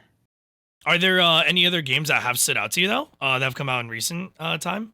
As of recently, I tried to play Rivals, but I just couldn't really get behind like the whole team-based shooter thing. Like I feel like it's just like like I feel it would be more fun if you had a whole team or something you play with friends. Hmm. But I don't know, something about that team-based shooter, I couldn't get behind. I feel Doesn't quite like click with you. it, no, I feel like I'm just so locked in with Fortnite because I feel like I just put so much time into it that it's like, dang, if I leave this game, I would have to start on something entirely new and like work my hours up in that. It's just I feel like it's just all like another big commitment. So it feels like I've always kind of like rotated back to Fortnite. If I get tired on it, I'll hop on a different game and play that. But Yeah. there's definitely some other, casual games that I still play every now and then. So Yeah, actually, just to yeah, elaborate on that a little bit more, this kind of like delves a little like on and off outside of the topic or subject of this podcast. But when you are like in your kind of relaxed vibe mode, um, what sort of like things or games do you play in order to like reset the mental? honestly, as of recent, I got back into Dead by Daylight. Like Really, Dead they've by been, Daylight. yeah, they've been popping out a lot of updates and they've been adding, in fun modes and all that. So I'll play a little Dead by Daylight, and that game can also be That's a cool. bit sweaty, but I've been playing that, and just other little weird games that have come out. But yeah. That's cool. No, no, it's always like awesome to hear, really, really like goated players, uh, spend or like how they spend or reset their mental time. Because Hmm. the other thing I want to touch on before this episode, comes to a close, is the mental, part of FPS. And I always love getting a chance to delve into the mind of every guest on the show and how we handle um mental stress or very, very tense situations. Because the reality is that, mechanically, I think everyone who's been on here is very, very skilled. But what Hmm. obviously separates player to player, and I talk about this a lot on the stream, is everyone's mental. And so my question to you is when you are dealing with high tense or very, very stressful situations, how do you like what do you think about? What's your mantra? How do you like Like keep like calm and within game. within game? Yeah, yeah. Within game, like if I'm ever just so annoyed and like just like in builds or anything and I'm just so irritated, like I'll usually just get off the game. Like honestly, when I say it's as if there's a different game that I'm gonna play, most of the time I just get off and take a break, and just hop in real life. Hell yeah. Like yeah, it's just sometimes it can get really annoying, but I feel like I only really get that annoyed whenever I play solos. Like Mm, solos is like very can be so infuriating, mm, and I feel like if you're playing any other like team thing with like friends or anything, it's a lot less likely that you're gonna like do a full crash out and just be like, I'm getting off the game, like just no more of this. It's like it's just a lot more fun when I you play with agree with friends. The that game, actually. the games are easier. The games are easier with a group. The Mm, games are more fun. You get to talk to people. They're easier. When you're solos, it's like you die in a pub, it's like that's it. You're dead. You yep. don't get a second chance with that duo trying to clutch up or something, and you're Yeah. just by yourself, and it's like, yeah, I'm just done with this. I'm gonna Yep. get off and just not play for the rest of the day. I love this is exactly why I love hearing and talking about this subject because for one, I heavily agree with you on the solo versus playing, with others factor because yeah, you're right. Like when I mostly play solos when I'm playing on stream just for like the content purposes. But then there are definitely times where like I'm just like, you know what? I'm good on the solo content. Let's play some squads. And Yeah. it's such a different mental game, like you're talking about. It's very, very fun. You're not like sitting back in the lobby waiting for a 1 minute queue. Just like in your own thoughts in your own head. You're just kind of like, all right, cool. Well, we're talking about some BS right now. It's a Yeah. vibe. Yep. Next time, like anyone that's listening, next time you're playing a game that like you're just like not enjoying and you're getting angry and you're just like you're done, you're probably playing solos. Like try to Yeah, play with, some friends or pop off, do something else like, something like that. I don't know. It's like something about solos is just it the only thing that I like to do solo within Fortnite is like 1v1s yeah, because it's so rapid fire, and if I die, same. you just go right to the next set. Like that's if I'm playing solo Fortnite, that's what I usually do, honestly. Like Yeah, I don't play a lot of solo reload or like solo pubs or anything or ranked. It's just if I'm gonna do all that, I'll usually just queue with someone else. But I feel like I'll just play a bunch of 1v1s because the thing is that 1v1s will never change. It's yeah, like it's just rapid fire, good practice. You know, there's it's just fun. Like, and honestly, it's just fun to do that to me yeah. at least. No, I don't blame But you. I do not blame you. yeah. That's definitely a big part of why I personally enjoy solos too. Is because I just love the 1v1 aspect. I like the Hmm. aspect of like you're the one fully responsible for your outcome. But the reality is like, in some sort of way you kind of are and you kind of aren't because Hmm. you have to deal with the factors of people waiting for the third party and then when you're getting third party you don't have a Yeah, the teammate to third back partying you is up, so bad in solos. so bad. And on top of So that, there's bad like in a very, solos. very bad teaming problem right now too. So Yeah, I I feel don't know like what's yeah, up that's with the it. one big problem in solos. Like regardless if you're playing builds or zero builds, the third partying issue is insane. Even if you're Yes. playing like reload, where it's like you die and you respawn in the air, but it's like it's near impossible to land that second time Mm-hmm. because it's like you're just gonna get fried out the sky. You're landing with a gray AR. It's just shambles, Yeah. So I feel like solos is especially hard, even when you're playing a mode like that, because you can't land on your duo whenever they have like guns put aside for you or something like that. Yeah. So Yeah. You got I feel someone like watching your back. solos can be a little fun whenever you just want to I just want to play some solo games right now and stuff like that. But solos, I feel like you're a lot easy. It's a lot easier to get discouraged with what's going on than if you were to play with like a duo or a squad. Yeah. Yeah. I agree. The one thing I also want to like touch on too, with the whole hopping off as your reset. I actually just listened to a very, very good I don't know what to call it. It wasn't quite a podcast, but it was just like a kind of like episode, or no, it was a video that talked about um avoiding and dealing with full tilts in video games. And Mm-hmm. it's a very, very in-depth deep dive into how to counteract it, how to handle it, how to basically, focus on a positive mental even when dealing with the most like stressful situations. It's a very, very good video. As a matter of fact, like just talking about it on the podcast right now, I'm just gonna have to like link it in this upload. But it's so good. It's a very, very good listen for like when you just kind of need that background noise. It's like an hour long, and they just talk about so many phenomenal subjects and talk about the mental state of how you get from one place to the next place and how that continues to snowball and how to basically just like deal with that. And one of the things that is discussed in the breakdown is don't feel afraid to walk away from the game. Don't feel afraid to like literally, dare I say it, touch grass, go outside, Mm-hmm. do a walk, like pop some earbuds in and listen to your favorite music, go on a walk, go on a drive, hop on a call Facts. with a friend, text someone. Like there's so many different options. You're not like contained to just the game. And it's just so Yeah. easy to, especially nowadays because like there are so many games that can like suck away our time. It's so easy for Mm-hmm. people to forget that sometimes that's the most simple thing you can do is just walk away from it, take a breather, and then just kind of like, reset. And then when you feel like you're ready again, you're not tilted, boom, right back into it again. So I'm like really, really Yeah. happy to hear that, I what totally you get do that.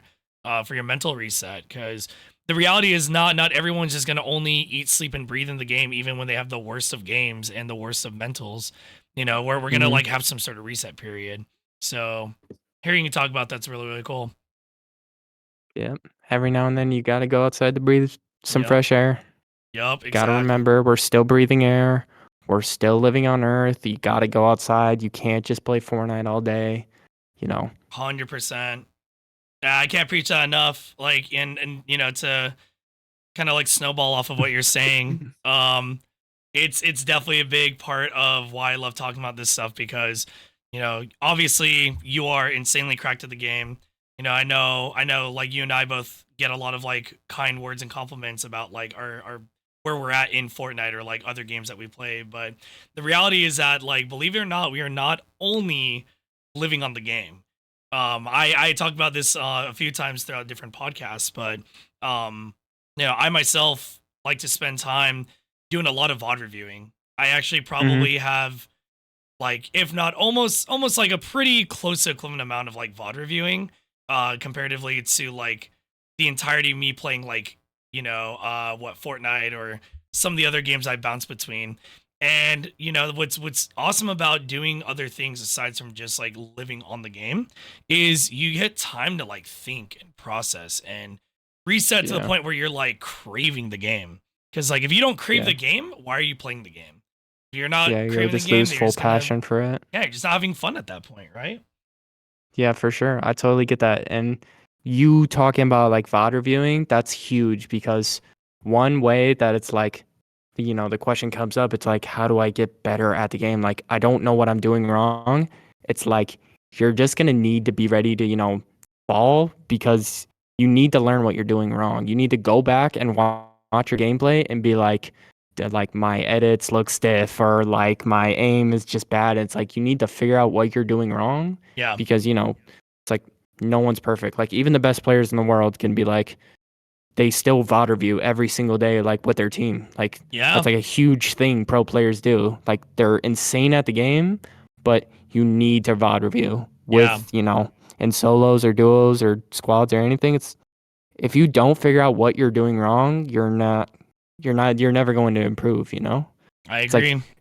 sure you can get like thousands and thousands and thousands of hours on the game, but you might like hit a brick wall. Like you can't go higher than what you already are Mm-hmm. because, you're just doing all the same stuff. You're not trying to be uncomfortable. Yeah. You have to do the stuff that you're uncomfortable with. So, you're more comfortable in game. I If your aim love that you isn't that said good, that. if your aim isn't good in game, you just need to sit in, an aim trainer, within your respective game and just, you have to build up that muscle memory.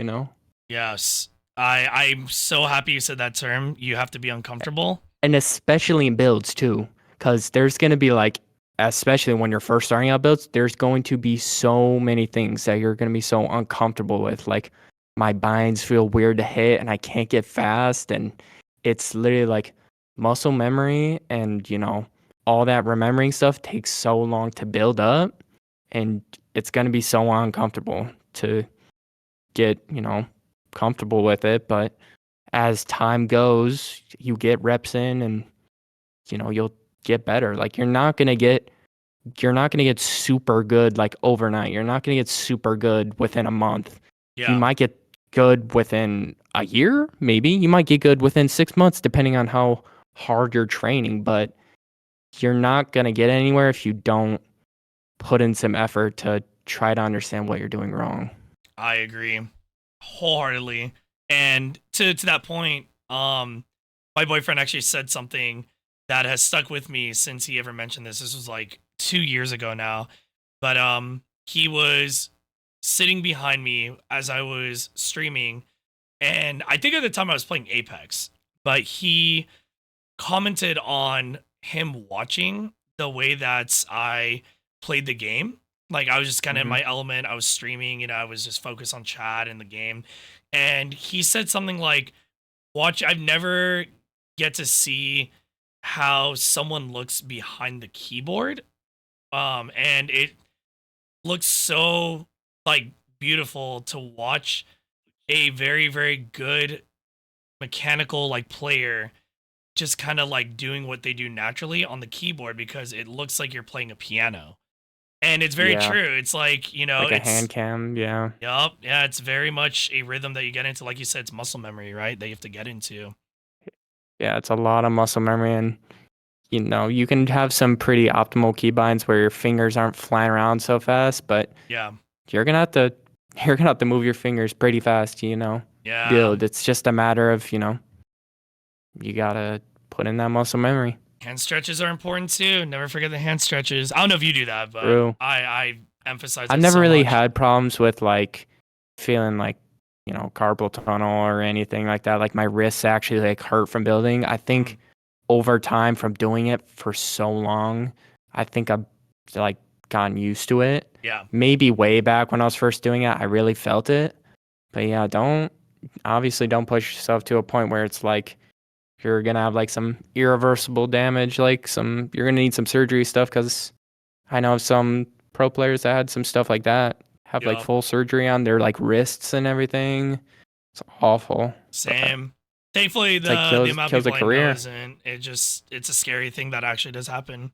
Some people let the youth get to them and they're like, "Oh yeah, no, I'm fine right now." But then obviously time goes on, boom, carpal tunnel. Um, Carpal tunnel. do you VOD review a lot yourself?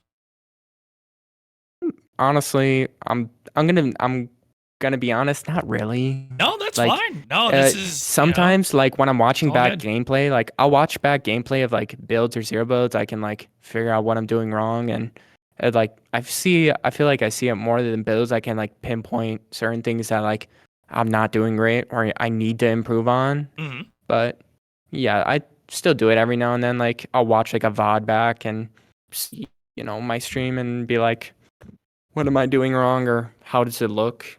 You know? Yeah, So yeah, yeah. I guess I do it every now and then. No, that's cool. It's always cool to gauge how much like everyone bot reviews himself, or if they do or not, But it's just fascinating because it's cool to understand like what goes on, behind the scenes, like how much or like what are you contributing to your level up game, And it works for everyone differently. Some people, VOD review nonstop. Some people do it in between. Some people hardly do it. But everyone Yeah, gets for a certain sure. skill level, and it's just because of our determination and our brain power on how we kind of like understand and dissect everything. So Hmm. no, this is all really really cool stuff though. I'm like so happy to hear. Um, would you believe that we're already like getting closer to then the podcast, Oh, man? Yeah, jeez. right. Time goes by fast. It's really really Time fun. flies. It's really really fun.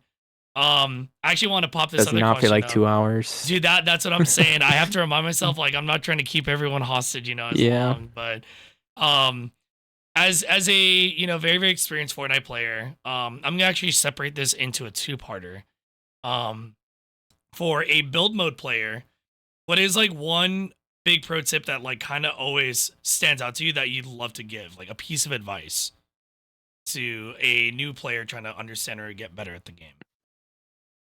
Okay. So this is like anyone that is like actually wanting to, like play a little builds, which I am like a big like push, like I want to like push other people to do it because, it's just another mode that you can play, you're missing out on, you know, other variety you can have within the game. It's not, you just have to play zero build modes because zero builds can get exhausting too and you want to switch it up. Mm-hmm. If I could give you some tips, it's just, you know, figure out some binds. You don't need to copy the best player in the world's binds and only use those. Find something that's comfortable and it's going to be uncomfortable trying to build. It's going to suck. You're not going to be good at it.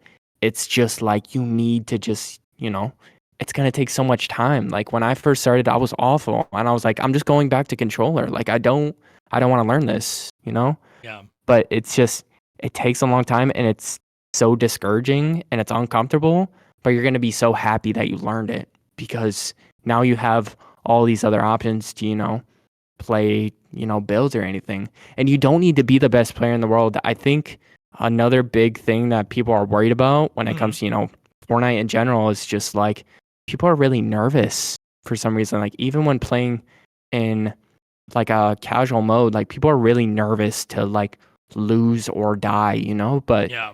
you need to fall before you can soar. So you need to just you just need to play the game. And you're Yeah. gonna die a lot. You're not gonna win every single game right off the rip.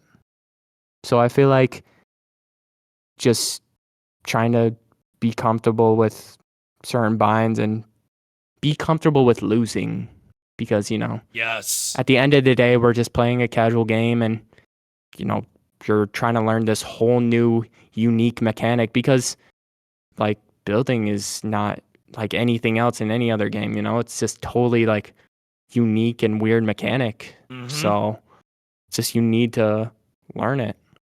I love that statement that you just said. You need to be not afraid of losing, because I Hmm. feel like the most you learn is when you lose. Because if you're Yeah. always winning, how are you gonna really learn from that? Like yeah, you can Yeah. celebrate. You don't want to not celebrate your wins, but when you're celebrating a win, you're celebrating a win. When you're losing, Yeah. you're trying to figure out what did I do wrong? What can I do better? You know? Yeah. Cause and yeah, that's another big thing too, is like I always hear one problem that people have is like they're just really nervous. Even in zero builds, like I'm dying because I'm nervous and my aim turns shaky. Like I get so nervous and it's just I was like that too. I was like that when I first started playing competitive. I would just be so nervous Mm-hmm. and all of that time that I put into, training my mechanics or training my aim just goes out the window. I'm like, why am I feeling like this nervousness? And it just, it takes time to get used to it. Yeah. And eventually it'll be like, I'm not nervous. Like I'm just, I'm ready to play. I'm ready to compete, And Yeah. even in pubs, it's just you might be nervous because, you might die. You might die. Someone has to get first place. Someone's got to get second place. Hmm. Not everyone's going to win the game. Yeah. Everyone has different goals in mind too, which I feel like Hmm. helps alleviate people's stress, because the reality is that not everyone's jumping on the game on their and after their Monday through Friday 9 to 5, or Hmm. school, and they're like, okay, I'm gonna jump on today, I'm gonna work on my aim mechanics, right? Like, some people are just jumping on because they're like, man, I want to play some Fortnite, I want to get a Yeah. win, and that's it, that's all they think Play some about, right? casually. And Yep. that's okay. And then there's other people who are like grinding it, like, nonstop, like after their 9 to 5s, but some of them are like, you know what, I'm gonna like get a win today, but I want to work on XYZ thing, right? It just varies Hmm. from person to person, and I feel like sometimes it's very, very easy for people's judgment to get clouded by the simplicity of like a certain goal in mind. And they can forget about the fun fact, and then two, they can stress themselves out to the point where they get like very, very shaky aim, or they get very, very Hmm. poor decision making, or whatever other like negative effects it may be. But yeah, it definitely falls into a very, very popular term that's been like surging lately in FPS, which is calm aim, because it's a matter of training your mental and your focus to be as calm as possible, to where your aim does not get affected in a very, very tense way. And I feel like that also Yeah. applies to like the mental too, of like your decision making, because it's easy for anyone to get very, very stressed out, or have their adrenaline pumping, and then they make the wrong decisions. Yeah, because you're playing a competitive game, so it's kind of just natural that that sort of happens, and it might feel high stakes because it's like I just looted 20 minutes and I don't want to die in my first fight. Like I'm nervous. Like I don't want to go through all that. It's just kind of exhausting, but yeah, I totally get that. And also on the discussion of like, nervousness and everything and eventually get better, it's like the best players in the world are so good because they're so confident. Yeah. They're not nervous. Like nervousness is almost like entwined with just like, your skill in the game because obviously, yeah, their mechanics are really good and they played for so long, but they're also just, they're not nervous. Like their unwavering confidence is what makes them so good. Yeah. I feel like a lot of people tend to mix that up with the wrong part of it, which is like there's ego and then there's confidence. Hmm. And I feel like everyone, it's human nature to just have ego, and it's also human nature to have confidence. But, Hmm. it's all a balancing act, and I feel like a lot of the problem that I tend to see from like region to region across, spanning competitive games, is there are people that can sometimes mix up the confidence part with the egotistical part. And sometimes they forget that, like, no, there's confidence needed to make a very, very reckless play. And making a reckless play doesn't always equate to like, no, they're just egotistical. Some people are like being very, very confident and trying to overcome their lack of confidence, and then it'll cause them to make a stupid play, or this and that and that. And I personally have to remind myself of that too, that not everyone Hmm. is going in thinking like, man, I'm the best, I'm gonna win this fight. Some people are going in like, all right, I'm gonna be confident, I'm gonna push this fight confidently, I'm gonna like hit my shots, I'm gonna win this. And then, I'm gonna feel confident after. Not like, oh, I'm gonna push this fight, dude, I'm the best, I'm gonna win this fight because I'm the best. You know what I mean? It's like a very, very different sort of like approach on the like the wording of it. But Yeah. it's a very, very fun thing to delve into, and honestly something like I'd love to talk about like more in depth, as the podcasts go on. So, but Yeah, I feel like Fortnite might be like one of the most important games to have like you have to have a positive mindset and like be confident because if you're not confident, especially in a game like even in zero builds too, not just builds, but like, if you're not confident, you're everything you train day in and day out, it's just gonna go out the window. yep, yeah, I Like agree. you just gotta be confident. And if, Gaming. I'm yeah. sorry, go If you're ahead, go gonna on, don't let me die, interrupt that. hey, yeah. I was just gonna say, like, if you die, it's gonna be all right. Like, you're still gonna go to bed. You're gonna wake up the next morning. It's gonna be okay. Like, you know, Preach. stuff like that. Preach. Yeah, it is definitely gonna be okay. There's no money on the line. Guess what? It's all okay. Hey, and if there's money on the line, that's and if you don't get the money, then hey, that's okay. Yeah. Yeah, there's been some moments like that where it's like I, as recent was like I play in like I'm like a rostered player for my university, and we play in this uh sort of like league where it's all different university with their own rosters from all over, the nation. And Oh, we play in this one tournament where it's like finals, and it was top four to get earned. And I came in fifth in builds and came in sixth in builds, so it's and zero builds. So oh, it's like hell I was yeah, dude. just, but then again, it's like at the end of the day, it's like yeah, we played well, but we were just so close to getting a little bit of extra money. But it's like I'm not mad at it. I still think we did good, but it's just moments where like, you know, stuff like that happens and it's okay. Yeah.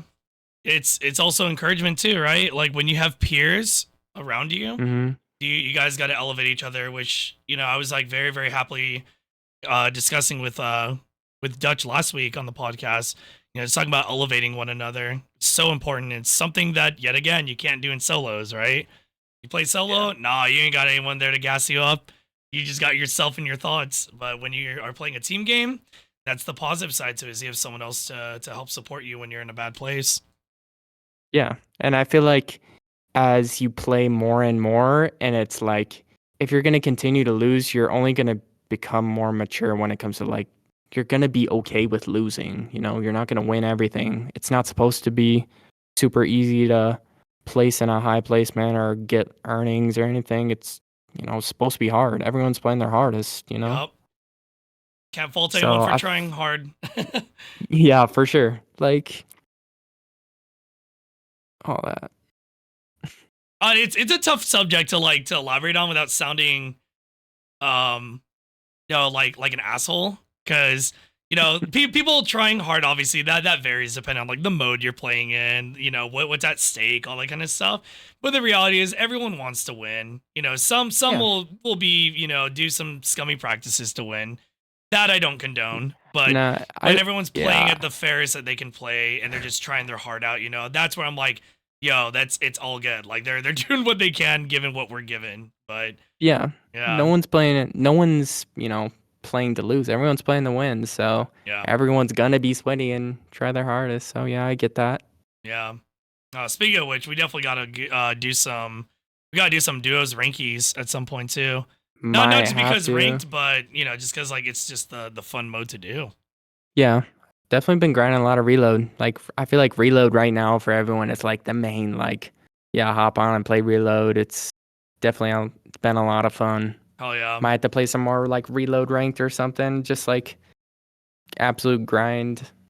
yeah. I think I still have to finish my Unreal grind. I haven't really been Yeah, focused and on zero build it. reload. Yeah, all I've been doing it very casually, and it's like, all right, well, I don't feel like playing pubs. I'll jump onto it, and I We remember for like, sure oh can wait, we get have you a up cool there. back bling that we get. The little like wolf Oh yeah. one or whatever, some cringe Mm. like that. Well, Might have to run some. I have to run some, dude. Well, before I wrap things up here, because I don't want to keep you the entire Friday. Um, Hmm. it's been such a pleasure to have you, another amazing guest on, both as a Hmm. friend, as a guest of the podcast, and being able to just showcase your talents. Like you are, I'll continue to say it, time and time again, on or off the podcast.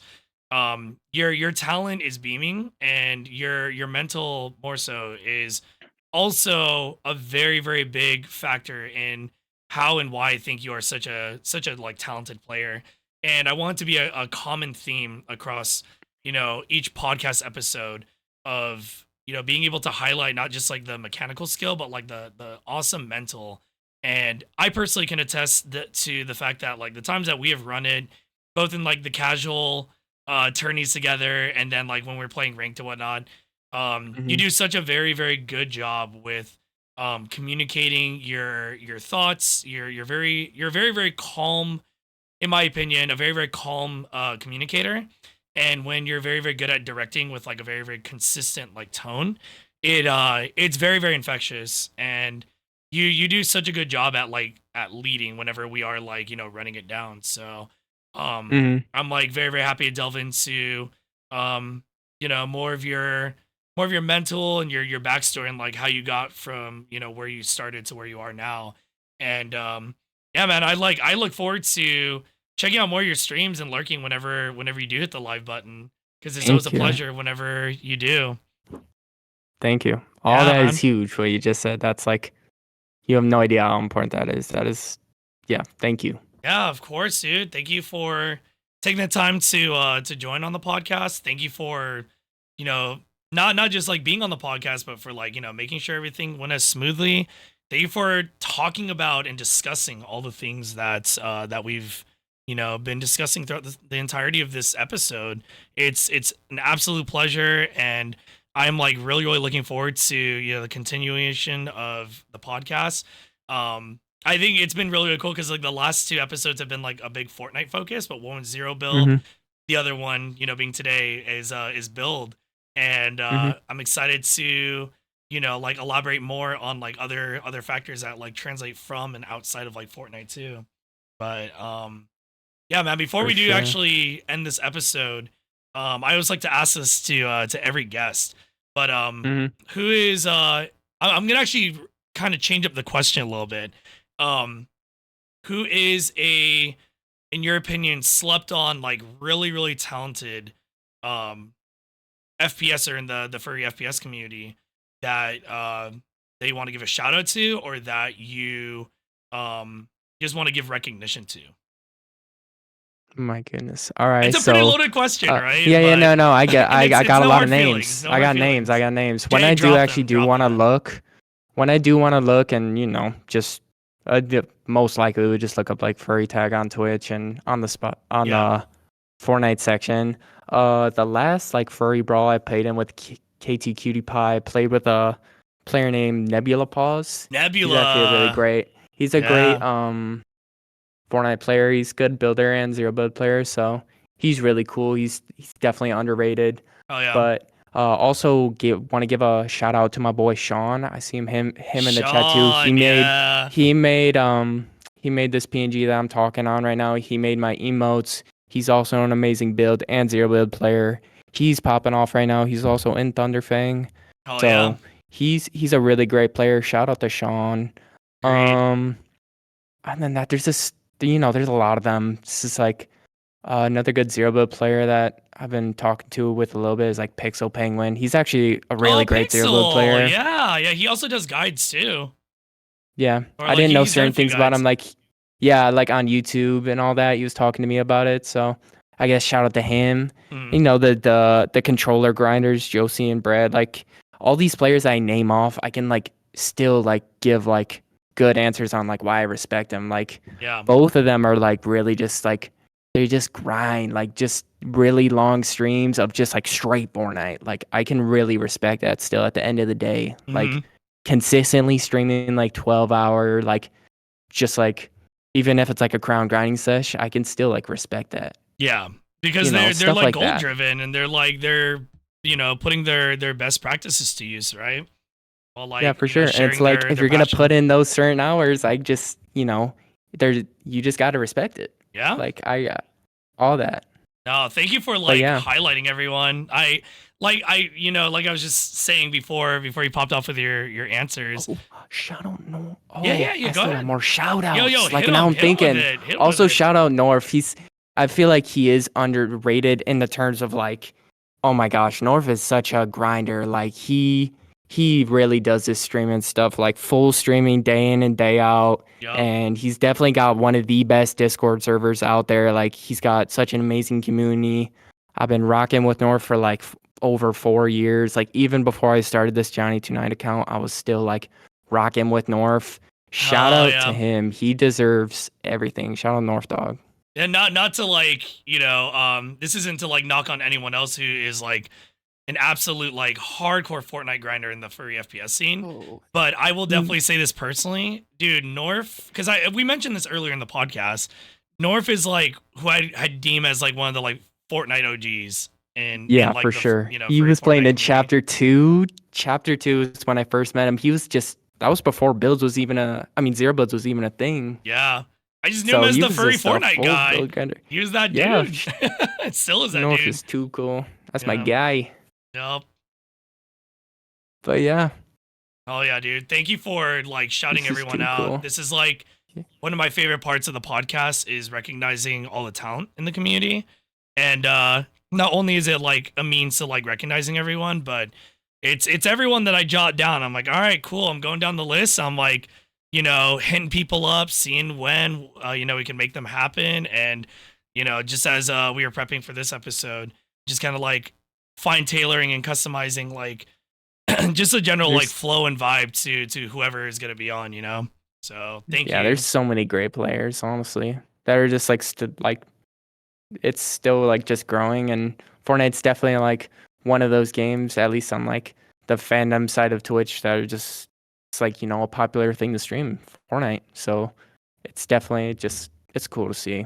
Would you definitely I think agree that's where that furry Fortnite is like in its infancy right now because of like the addition of like Wendell and like all the newer furry skins, and it's gotten people to install the game and stuff, Because that's yeah, what I I think it's feel. definitely growing. Yeah. Yeah, I think honestly, like right now, I think people are kind of taking a break from Fortnite from a little bit. Maybe people aren't really enjoying this current map right now or anything, but I Yeah. definitely think it's growing like a lot for Yeah. sure. It's just like cool to see. Nope, I agree. I agree, dude.